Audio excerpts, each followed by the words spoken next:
Hello guys! Hello Gemini! Welcome dito sa aking channel.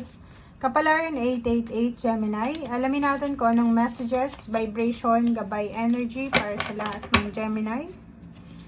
Ito ay general reading. Pwede kang makaresonate. Gamitin mo ang iyong intuition sa panonood. February 2024. Okay. 4 cards. Gemini.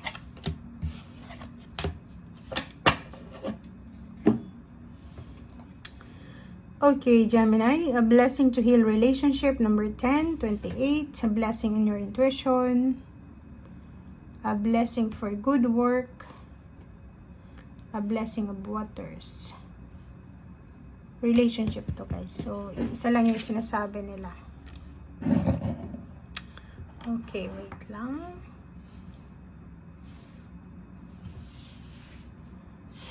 Okay, kita nyo ba?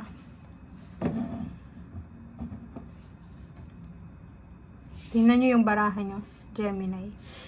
Sinasabi ng baraha dito, if you're in a relationship or may mga family pa kayo, sobrang blessed ka sa pagkakaroon ng karelasyon, sa pagkakaroon ng parents, sa pagkakaroon ng mga taong suportado ka. Etong number 28 na to, tsaka waters, pareho lang yung message nila. So, double confirmation siya na if may mga relationship na medyo toxic sa buhay mo, marami kang kagalit, marami kang kaaway, or marami kang misunderstanding, posibleng magkaroon ng reconciliation, magkaroon ng forgiveness, or pwedeng walang ganon, pero moving on, parang ganon. So, may stability tayo dito. Magiging sobrang harmonious, peaceful, ang flow ng emotion mo sa buwan ng February. So, it's a love month. So, nakikita natin if may karelasyon ka, may mga rason kung bakit kayo nag-aaway ng karelasyon mo, pero maayos mo to ngayong February. Family, ganun din. Sa family mo, maayos mo din yung mga dahilan kung bakit nagkakaroon kayo ng mga sagutan, problema, or kano pa man. And the blessing on your intuition, regarding money to guys. Okay, may mga messages, synchronicities, symbol signs na pwedeng gustong iparating sa atin ng ating universe, guides, angels, archangels, na kailangan nating maging aware. Okay? May mga messages ang ating intuition na pwedeng mapagkukunan mo ng financial new beginnings. So, ang nakikita natin dito is may iba sa inyo dyan na makakakuha kayo ng ideas kung saan kayo pwedeng mag-apply ng trabaho. Sino yung taong makakatulong sa iyo sa usaping financial? Or ano yung mga solusyon natin sa mga financial stress or burdens na pinagdadaanan natin? Or may mga issues ka, overspending, overindulging, diba?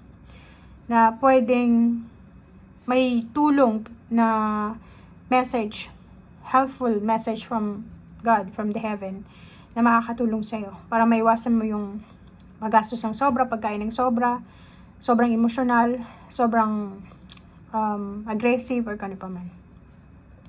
And a blessing for good work, number 18-9. So, nakikita natin if self-employed ka, or may kailangan kang, or may tinatrabaho ka sa ngayon, sinasabi na matatapos mo to. Ano man itong gagawin mo, or ano man itong proyekto mo, posibleng matatapos mo to this February. And job well done siya. So, kung nag-aalala ka ngayon, habang nanonood ka, nag-aalala ka kung matatapos mo ba yung proyekto, matatapos mo ba yung plano mo, matatapos mo siya. So, kalmahin mo lang ang iyong emosyon. Okay? Okay. Thank you.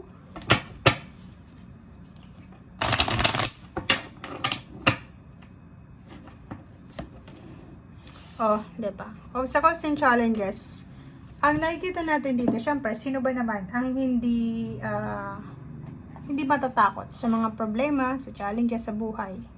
Kasi may fear dito eh. Like, ang iba sa inyo, Gemini, natatakot kayo na baka hindi matuloy kung ano yung pinapangarap nyo sa buhay. Natatakot kayo na baka hindi ibigay ng Panginoon yung pinagpipray nyo, minamanifest nyo, or paano pa man.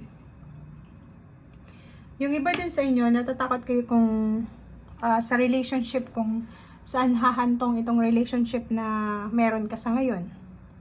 Natatakot ka rin kung eto bang ginagawa mo sa ngayon, may patutunguhan ba to or nagsasayang ka lang ng oras. Parang ganun. So, ang dami-dami mong kinakatakutan. Okay, tingnan natin dito sa another deck.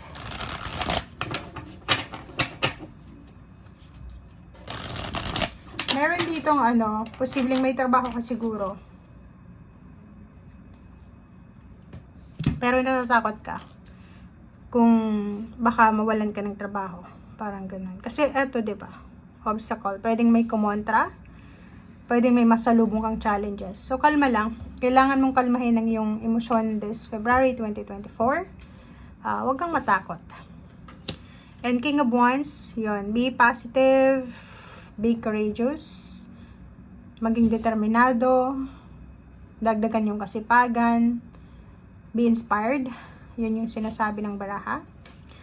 And hanapin mo yung kaligayahan na pinagkakait mo sa sarili mo eh. Kasi masyado kang nakafocus sa stressful na ideas, nakafocus ka sa stressful na relationship, masyado kang advance mag-isip, masyado mong ina-analyze yung situation, ayaw mo magkamali, ganito, ganyan.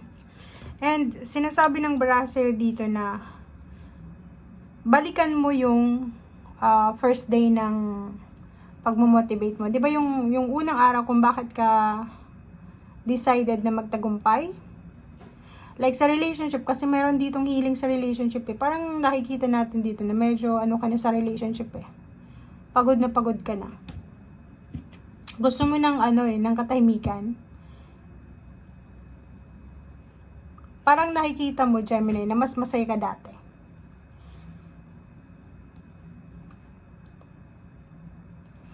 Masaya ka dati, kontento ka dati. So, ang nakikita natin dito is pwedeng gusto mong bumalik sa nakaraan. Gusto mong balikan yung mga taong naging parte ng buhay mo dati. It's either relationship, it's either work or business.